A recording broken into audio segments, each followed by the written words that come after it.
Radio San José de Cúcuta, líder en la construcción de un país en paz. 1160 Radio San José. La cultura, la información, la libre expresión y opinión tienen espacios en Radio San José de Cúcuta. Pero advertimos, todo el contenido generado en el siguiente programa es responsabilidad única y exclusiva de los productores y no comprometen a la Universidad de Pamplona ni a Radio San José de Cúcuta 1160 AM. Radio San José. Siempre Venezuela. 2 horas de información, noticia, cultura, música y la presencia de la migración venezolana en el mundo. A partir de este momento, Venezuela siempre, siempre Venezuela. Sabroso, bastante movidito, ella te va llevando y el ritmo de nuestros cantantes, nuestra música. Iniciamos esta edición de Venezuela siempre, siempre Venezuela en la tarde de hoy con mucho sabor, llevándoles información, comentarios, noticias, música, entrevistas, todo lo que tiene que ver con Venezuela y su migración a lo largo y ancho del mundo.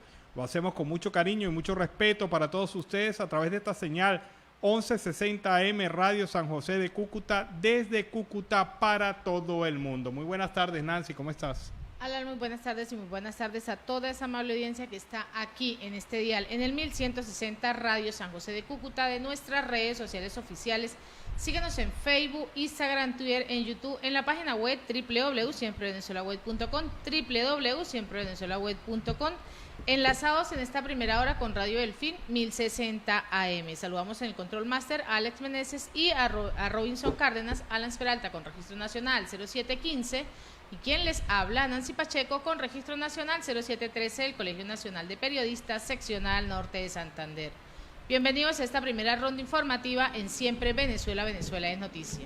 Bueno, habíamos dejado de hablar un poco de tema, pero el tema sigue vigente y ha transcurrido con bastante incidencia. Se trata nada más y nada menos que la tasa de contagios, muertes de personal médico y personal sanitario en Venezuela para el tema del COVID-19. Es una de las más altas del mundo. Según lo ha publicado recientemente Monitor Salud, 5.801 trabajadores de la salud se contagiaron con COVID-19, se han venido contagiando con COVID-19. Solamente en el mes de noviembre del 2021 hubo 707 contagios y la situación sigue andando porque las soluciones no han llegado. El gobierno no les dota de material de protección a estos médicos, a pesar de que ha caído la incidencia de la enfermedad, la incidencia de la enfermedad durante unos meses. Esto no sirvió de aliciente para atender al sector salud, a la primera línea de acción. Y ahora que hay un nuevo repunte del COVID-19 en Venezuela, reconocido por el gobierno y también, evidentemente, calculado también por los organismos de salud en Venezuela, tampoco la situación es bastante propicia para los médicos, enfermeras y todo el personal de salud que tiene que atender a la población por el tema del COVID-19. Las cosas se agravan. Y nuevamente el Colegio de Médicos y los profesionales de la enfermería están llamando a la atención del gobierno frente a esta situación que no es nueva, que ya nos ha venido acompañando prácticamente desde que se inició la crisis del COVID-19. La falta de insumos necesarios para el personal que trabaja con este tema. Y en otro orden informativo, denuncian que el gobierno de Nicolás Maduro suspendió el salario a más de 3.000 docentes. Pues así la presidenta de formación para la dirigencia sindical, Griselda Sánchez, ha asegurado al día de hoy y ha mostrado una denuncia y protesta para exigir las condiciones laborales y esas condiciones laborales que sean totalmente justas. El gobierno de Nicolás Maduro presuntamente suspendió ese salario a más de 3.000 docentes en Venezuela. Durante una entrevista que ha concedido a Radio Fe y Alegría, Sánchez ha indicado que según el registro Fordisi, unos 2.153 docentes de Carabobo, 700 de Guárico y 141 de Portuguesa, además 6 de Caracas, no han percibido sus salarios. Miles de docentes están siendo acosados, perseguidos, no saben cuándo le van a regresar y cuándo va a llegar ese salario, lo que ha venido manifestándose en el día de hoy. Bueno, y a pesar de que hubo piquetes policiales que trataron de impedírselo, Los trabajadores públicos arribaron a la sede del Tribunal Supremo de Justicia en Venezuela para expresar su rechazo al inconstitucional instructivo ONAPRE que desconoce sus conquistas laborales. Fueron acompañados no solamente de trabajadores activos, sino también trabajadores pensionados y jubilados de Venezuela, quienes exigen la derogación de este instructivo ONAPRE que ha venido generando una distorsión total en los sueldos y salarios de los profesionales y los trabajadores de la administración pública en Venezuela. Ocurre entonces que lograron entregar un documento ante el Tribunal Supremo de Justicia ratificando la posición hecha en denuncia. Ellos ya habían denunciado ante el Tribunal Supremo de Justicia el instructivo ONAPRE, pero no ha habido respuesta por parte de los funcionarios vinculados a este tema, a los magistrados del Tribunal Supremo de Justicia, que aparentemente ni siquiera han colocado en distribución las peticiones de los trabajadores. Vámonos a la pausa comercial y musical del momento y de regreso seguimos acá en Venezuela Siempre, siempre Venezuela. Bueno, sonó como salsa de esa de la vieja, pero sabrosa. A ti Barranquilla, el tema del grupo Nietzsche, que lo hemos presentado para iniciar así el segundo segmento de Venezuela Siempre, siempre Venezuela en la tarde de hoy. Seguimos como siempre con más información. Y la producción petrolera en Venezuela cayó para el mes de junio en 8.000 barriles. Venezuela se mantiene lejos de esa meta que se había fijado a principios de año el presidente Nicolás Maduro, quien aseguró que el país llegaría a 2 millones de barriles por día a finales de este 2022, objetivo que los expertos pues ven muy difícil alcanzar sin una resolución del conflicto político y con las sanciones internacionales que aún están vigentes. Pues Venezuela produjo en el mes de junio un promedio de 725.000 barriles por día de petróleo, 8.000 barriles por día menos que en el mes de mayo, cuando bombeó además 735.000 barriles por día, según el informe de la Organización de Países Exportadores de Petróleo, que fue publicado al día de hoy. La organización ha indicado que la producción petrolera del país está en un promedio de 745.000 barriles por día según el trimestre del año, lo que ha representado una disminución del 1,4% respecto a ese trimestre anterior. El pasado 4 de julio, el canciller Carlos Farías había señalado en una conferencia de prensa desde Moscú que su homólogo ruso, Sergei, que las sanciones estadounidenses han impedido que Venezuela dé ese desarrollo de la industria petrolera, empezando por la empresa estatal PDVSA, a la cual pues no se le ha permitido ningún tipo de financiamiento y mucho menos la compra de equipos y repuestos para crear una mejor economía. Bueno, les comento lo siguiente, en lo que representa un cambio en la relación política de Venezuela y Colombia. El partido de izquierda, Pacto Histórico, anunció en la tarde de hoy el encuentro entre el Congreso de Colombia y la Asamblea Nacional ilegítima, la electa en el 2020. La reunión será en agosto próximo a propósito del restablecimiento de las relaciones entre ambos países que anunció el presidente electo Gustavo Petro. Fue un comunicado oficial de esta plataforma política en Colombia que ha señalado esta reunión, una reunión que, por cierto, hace algún tiempo habían pretendido algunos parlamentarios del Partido Liberal y algunas personas del Partido Conservador, y que fue rechazada rotundamente por el presidente de Colombia, el doctor Duque. Él había rechazado esa reunión, pero ahora, vía libre, abierta la posibilidad con Petro, se reanuda esta reunión, pero ahora la propicia el partido que le avala dentro del Congreso de Colombia el Pacto Histórico. Y la organización no gubernamental Fundaredes ha documentado la desaparición de 96 personas en los estados fronterizos del país en lo que va recorrido de este año 2022, de los cuales 14 son niños, niñas y adolescentes, quienes han sido reportados por sus diferentes familiares. La información la dio a conocer Clara Ramírez, quien es la coordinadora de documentación de Fundaredes, quien afirmó que los niños hacen vida en los poblados cercanos a los pasos fronterizos, que están totalmente vulnerables ante la captación de los diferentes grupos armados, quienes los observan como si fuesen algún tipo de mercancía. eligiendo pues a los que puedan garantizar algún tipo de trabajo forzado, en el caso de las niñas forzadas a la prostitución o permanentemente como víctimas de las mafias que operan en esta frontera. A finales del año 2021, recordemos que Fundarredes reportó en su informe: grupos armados se aprovechan de la ausencia del Estado en las escuelas venezolanas, donde se señala que, entre otros hechos, la permisividad de estos grupos pues ha tenido que captar a los niños en las edades de los 7 años hasta la adolescencia con fines de explotación, prostitución, trata y tráfico de personas. Bueno, qué historias tan tristes a veces trae el tema de la migración. Un joven zuliano, identificado como Alexander Colmenares, de 22 años de edad, murió arrollado mientras trabajaba en Greenwood, en Indianápolis, a donde había llegado hace apenas 15 días. El muchacho, oriundo de Maracaibo, había decidido irse a los Estados Unidos a buscar un mejor futuro luego de que sus padres murieran también trágicamente y quedara solo con un hermano. Al irse a los Estados Unidos pretendía alejarse de esa situación y lamentablemente fue triste su final, porque fue arrollado y falleció en los Estados Unidos. Había sido recibido por un ex compañero del liceo y la familia de quienes lo ayudarían mientras se estabilizara económicamente.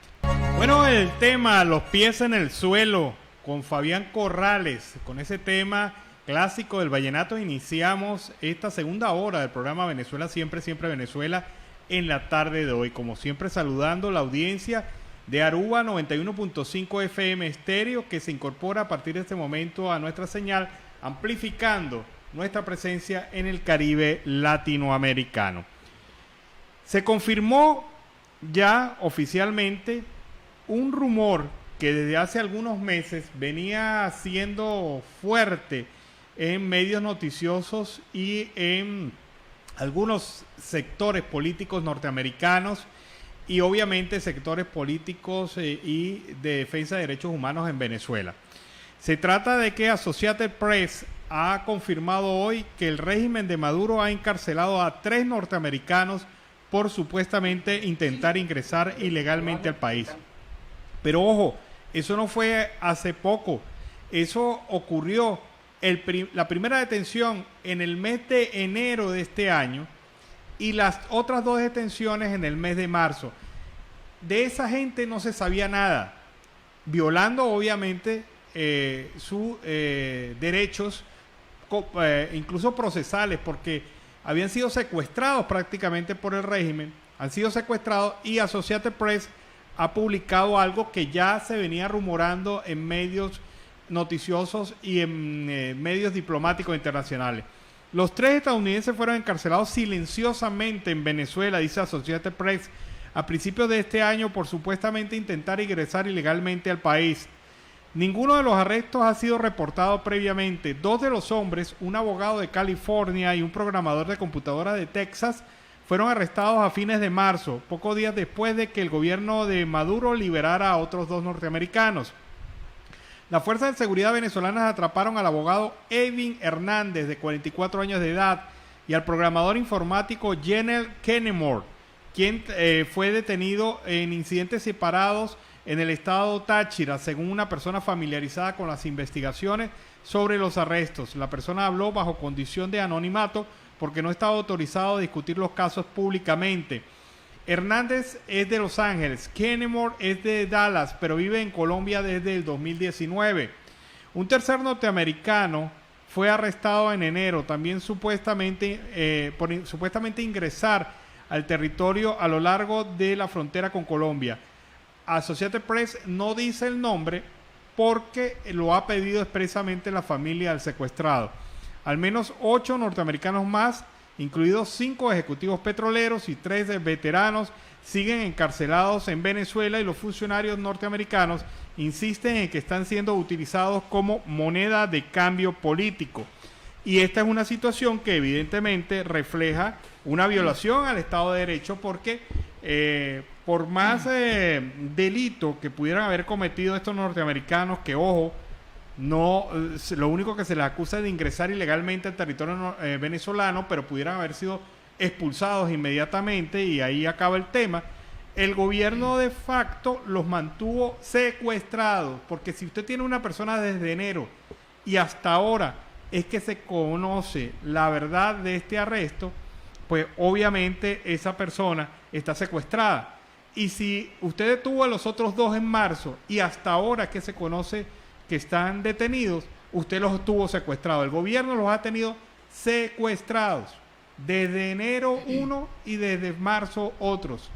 Y esto confirma unos rumores que se habían desarrollado en Washington de que el gobierno de Venezuela había secuestrado a unos norteamericanos y no lo había revelado públicamente. Ahora que se reveló públicamente el caso, vamos a esperar a ver qué posición fija el régimen de facto frente a estas detenciones que tienen un carácter ilegal, violatorio al Estado de Derecho y sobre todo a los derechos procesales de esta persona, porque si lo van a acusar de algo, acúsenlo y háganle un proceso y determinen y permítanle su derecho a la defensa.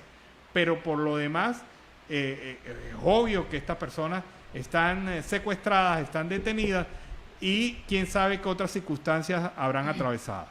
Y en otro orden informativo, la Unión Europea y el Comité de Familiares de Víctimas del Caracazo presentaron el día de hoy el proyecto Iniciativa para la Protección Integral y Efectiva a Personas Defensoras de Derechos Humanos en Venezuela. El objetivo de este proyecto pues es promover la protección de los activistas de los derechos humanos en situación de riesgo en el país y además contribuir también con el avance de estos derechos. La presentación pues se lleva a cabo en un encuentro entre defensores, representantes del cuerpo diplomático y medios de comunicación.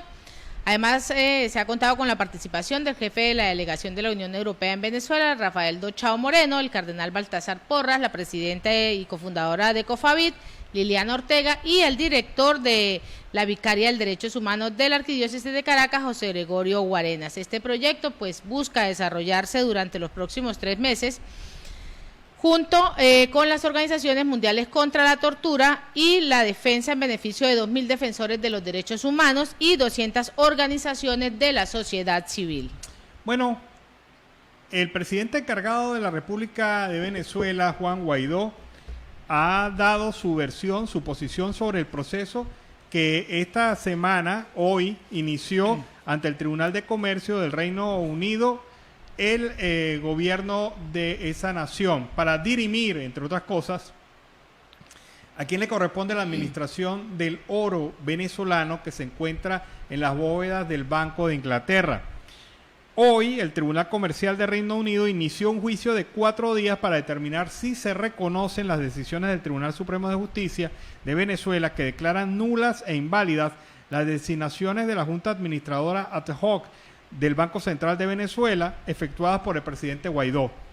La Junta del Banco Central de Venezuela, designada por Nicolás Maduro, propondrá el reconocimiento de esas decisiones. La Junta de Guaidó responderá y se escucharán los testigos del hecho y expertos del derecho venezolano, tras lo cual ambas partes presentarán sus argumentos finales.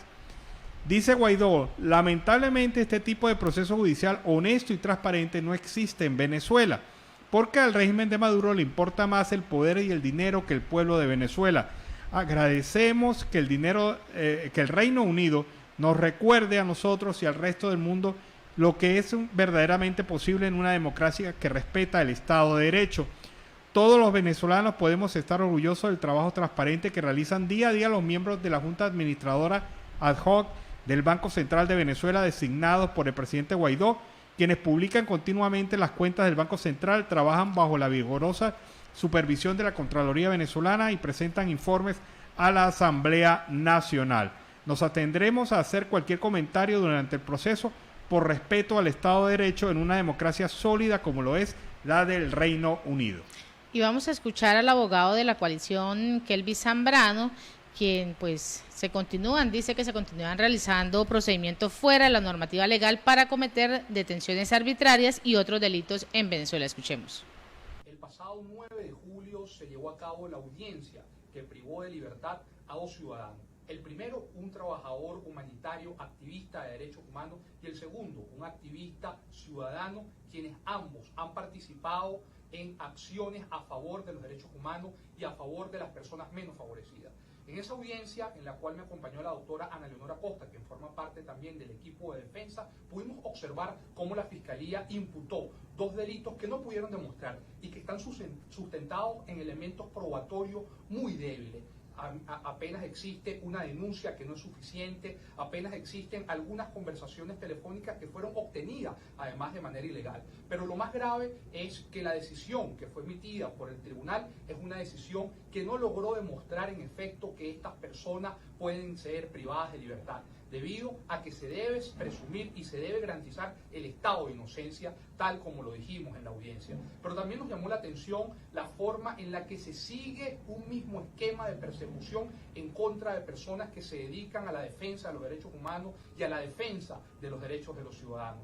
Nos llama mucho la atención la situación que está pasando en este mes, que en los últimos días existe una ola de persecución en contra de activistas y sindicalistas, quienes en el ejercicio de su derecho ciudadano están exigiendo mejoras. Nos llama mucho la atención la situación que está pasando en este mes, que en los últimos días existe una ola de persecución en contra de activistas y sindicalistas, quienes en el ejercicio de su derecho ciudadano están exigiendo mejoras laborales y están exigiendo respeto a los derechos humanos. Esperemos que en los próximos días pueda existir una decisión distinta en la que se les pueda dar una medida de libertad absoluta, como tuvo que haber sido pronunciado el día de la audiencia de presentación.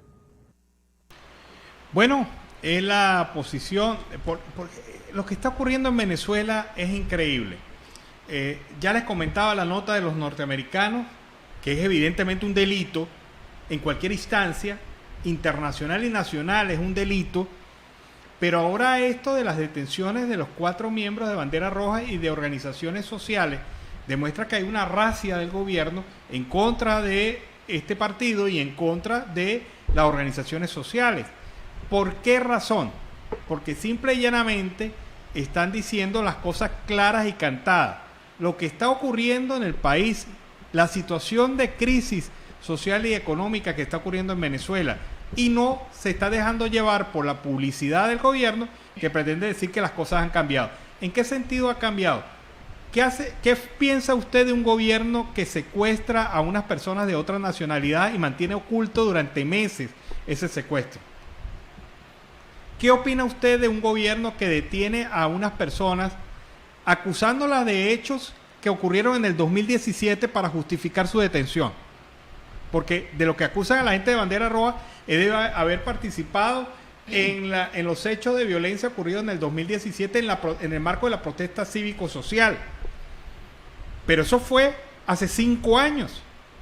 ¿Dónde están las pruebas de esa acusación? ¿En qué se sustenta un juez de la República para en la audiencia preliminar determinar y ratificar la detención de unos ciudadanos? ¿Dónde están esas pruebas? ¿Cuáles son esas pruebas que los involucran en hechos de carácter criminal? Pero no, el Estado se las inventa, pasarán años presos y después los soltarán porque no habrá pruebas, y esa gente perdió años de su vida detenida en una detención preventiva que se transforma luego en una detención oficial. Pero lo que ocurre en Venezuela en este momento en materia de Estado de Derecho y en materia de derechos jurídicos de los venezolanos y los no venezolanos es realmente grave. Y yo me pregunto cómo los gobiernos del mundo quieren conversar y sentarse a hablar con un régimen de estas características. Que viola absolutamente todas las reglas, no solo a los norteamericanos, sino al propio venezolano. Recordemos el caso de los Paravima, cómo pasó con estos indígenas que están secuestrados, lamentablemente está secuestrado, que su madre llegó hasta allá forzada porque igual también la atacaron a ella. Claro, o sea, es una situación que afecta realmente a venezolanos como estos indígenas. Muy bien lo mencionas, me lo recordaste. Es que ellos también están secuestrados. O sea, un gobierno que recurre a la estrategia del secuestro, la persecución y la creación de falsos positivos, es un gobierno que no tiene ningún talante democrático. Por más que se le quiera barnizar de eso, por más que se quiera decir, no, es que ellos están cambiando, ellos están modificando su actitud, pobrecitos, hay que abrirle la puerta para que no se sientan excluidos. Recuerda, ¿Dónde está la reflexión democrática de los pueblos? Recuerda que cuando el fiscal Karim Khan va en su primera visita, cuando dices barnizar, ¿qué hizo el gobierno? Ingresar a las cárceles donde tienen los presos políticos, barnizar, pintar, darles la mejor ropa, servirles la mejor cena para que el fiscal, Karim Khan, se llevara la mejor impresión, donde ahí no pasa nada, todo está bien, porque la comunidad internacional está hablando y diciendo, es que aquí se violan los derechos humanos, aquí tenemos casos de lesa humanidad. Eso ha sucedido cuando generas el tema del barniz. Un gobierno que permite crímenes como el del PTJ, el 6CPC, que fue asesinado, ahogado, torturado en una prisión de la Dirección General de Contrainteligencia Militar en San Fernando de Apure, es un gobierno digno de confianza para sentarse a hablar. O sea, yo no quisiera estar en el papel de los países latinoamericanos y otros países que están hablando de diálogo y de acercamiento, porque la verdad verdadera, la verdad real, es que el pueblo de Venezuela está subyugado por un gobierno que no respeta para nada los derechos humanos, un gobierno que valora muy poco la vida de la gente que tiene bajo su resguardo, y sobre todo un gobierno criminal, porque lo que están haciendo es criminal. Yo estoy impresionado con la nota de Associated Press hoy. Esto de que han tenido 6 meses retenidos a 3 norteamericanos y hasta ahora es que se empieza a filtrar la información de que realmente estas personas estaban secuestradas por un régimen. ¿Dónde están esas personas? ¿En qué condiciones están? ¿Quién los está defendiendo? ¿Quién los está chequeando su estado de salud? Es una realidad de verdad bastante lamentable y para pensarla. Vámonos a esta hora a la pausa comercial y musical. Ya regresamos. Bueno, les comento que ese tema que nos pasa esta mañana de Marlene estuvo muy de moda en los años 80. Sí, usted se lo disfrutó. Así que hay quien lo cantó, quien lo gozó, quien lo vibró y quien lo lloró. Ese tema de Marlene que nos pasa esta mañana, de verdad una historia bastante bonita y una excelente voz de esta cantante venezolana. Seguimos con más información. Sí. Y existe una madre que asegura que su hijo murió tras ser torturado por los funcionarios de la DIC. Pues así, Alicia Hernández, quien es la madre de Rafael José Hernández Ramírez, de 31 años de edad, ha denunciado que su hijo, luego de sufrir presuntas torturas por funcionarios de la Dirección de Investigación Penal de Cariacao en el estado Sucre. Así, Hernández ha señalado que su hijo murió el pasado 5 de julio, lo torturaron cuando estaba detenido en uno de los calabozos de esa unidad policial. Mi hijo fue vilmente asesinado por los policías, ellos lo mataron. Esto es lo que ha dicho en declaraciones ofrecidas a Radio Fe y Alegría. Además, Hernández dijo que acudió a la fiscalía y por el caso de su hijo, 4 funcionarios están detenidos. Exijo justicia para Rafael José, es lo que ha dicho su madre. Recordemos que Ramírez fue detenido el viernes 1 de julio por presunto maltrato infantil, esto debido a que su hija presentó fractura en una de sus manos. La niña se le cayó a la mamá y a los 2 de los que los tenían detenidos, se le cayó de los brazos y a los 2 los detuvieron. Luego dejaron a su hijo preso y a 4 días después, pues, aparece muerto con tortura. Bueno, pero es que mire, ¿qué hacen los cuerpos de seguridad del Estado? Un funcionario del cuerpo de seguridad del Estado le dice, se encuentra con un detenido incómodo, ve que en otros casos han torturado, han violado derechos y no ha pasado nada, que la justicia no actúa, que la fiscalía no hace nada, que el propio gobierno alienta ese tipo de actitudes, pues lo hace. Y lamentablemente eso va desde la cabeza hasta la base de la organización en todos los cuerpos de seguridad del Estado venezolano. No hay cuerpo que se salve, no hay ninguno. Fíjense que el 6CPC, que era hasta hace poco policía científica, se ha convertido en uno de los órganos de violación de derechos humanos más grandes en Venezuela hacia civiles. Y esta situación se repite en las policías regionales, en las policías municipales, en las policías nacionales, porque no hay ningún interés por parte del Estado en defender o proteger los derechos humanos y sancionar al violador de derechos humanos. Porque si el principal líder de este país, líder de facto de este país, viola derechos humanos, pues los demás... ¿Qué se puede esperar de ellos? Claro, hacen lo mismo, hacen la práctica. Porque a mí no me pueden acusar. Sorprendido yo de que el fiscal haya ordenado una investigación sobre 2 funcionarios de la Dirección General de Contrainteligencia Militar que supuestamente fueron los autores materiales del hecho de violación de derechos humanos. Pero yo me pregunto, ¿es que eso lo hicieron a motu propio? ¿O tenían órdenes de sacar la información como fuera del policía? Ahí es donde está la cosa. Si usted quiere, fiscal de facto, generar sanción contundente, tiene que acusar también al superior directo de estos funcionarios y al superior de él que dio la orden para que se ejecutara cualquier acción para sacar lo que ellos necesitaban de información. Esa es la situación real en Venezuela. Hay otra nota que les quería comentar.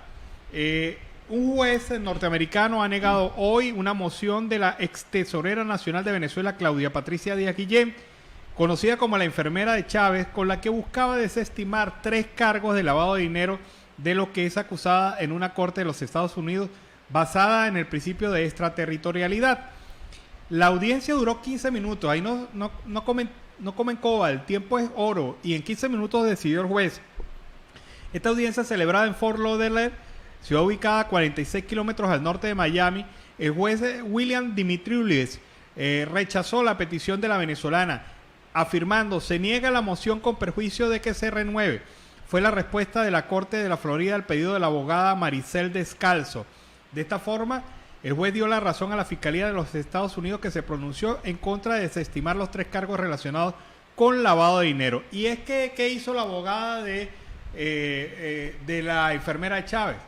Simple y llanamente dijo: mire, señor juez, esos cargos se tienen que juzgar es en Venezuela, no aquí en los Estados Unidos, por el principio de extraterritorialidad.